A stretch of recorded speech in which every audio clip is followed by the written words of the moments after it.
আমার একটু কাপাকাপিটা একটু কম, কারণ আমি এটা আসলে ভাগ্যবান, কারণ সবাই অপি আন্টি, চঞ্চল আঙ্কেল,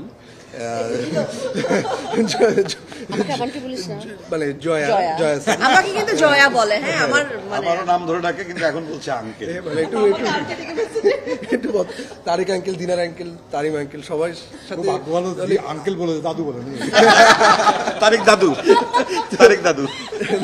তো আমার হচ্ছে এই দিক থেকে একটু আমি অ্যাডভান্টেজ ছিল, কিন্তু তারপরেও যখন তারা এতটাই এক্সপিরিয়েন্সড অ্যাক্টার, তখন তারা যেখানে কাজ করছে সেখানে ওইটা একটা অটোমেটিক একটা আনসিন একটা সাবকনশিয়াস মাইন্ডে একটা প্রেশার চলে আসে যে এত গুণী গুণী আর্টিস্ট এখানে আছে, যতই আমি তাদেরকে আগে থেকে পার্সোনালি চিনি, কিন্তু সেটা একটা প্রেশার ছিল। কিন্তু এখন তো করে ফেললাম, এখন রিয়াকশন ভালো পাচ্ছি, এটাই আবার অনেক ভালো লাগে। সুবিধাও আছে তোর, আর সুবিধাও আছে, কারণ টোটাল যে ওয়েটটা সেটা তো আমরা কিছু কিছু করে ভাগ করে নিছি।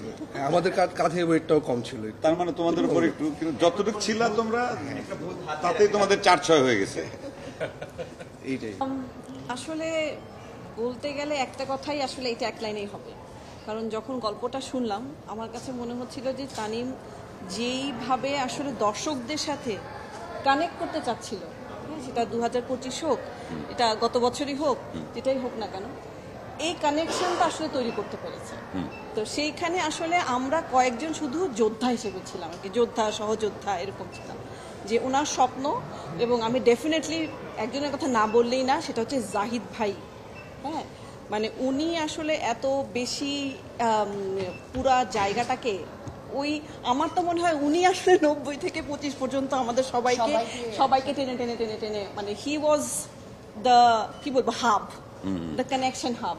তো সেই জায়গায় হচ্ছে ওই কমিউনিকেশন যেটা আমরা করতে চাচ্ছিলাম, সেই এখানে তো দেখছি যে এই প্রজন্মও দেখছে, তারাও যে কমিউনিকেট করতে পারছে, সেটাই আসলে ওই আপনি যদি বলেন যে আমি ভাবেই ধরবো আর কি, 90 থেকে 25। নিশ্চিন্তে খান স্বাস্থ্যকর অল টাইম পান, অল টাইম হেলদি লাইফ। আসলে আমি তো মানে অবশ্যই আমাদের ছবি আমরা দেখতে বলবো, এবং প্রত্যেকটা ছবির একটা বিভিন্ন ছবির বিভিন্ন জনরা আছে, বিভিন্ন ছবির বিভিন্ন দর্শক আছে, কিন্তু সামহাও আমার খুব ভালো লাগছে এটা ভেবে যে অনেক জেনারেশনের যারা আছে তারা আমাদের ছবিটা পছন্দ করছে।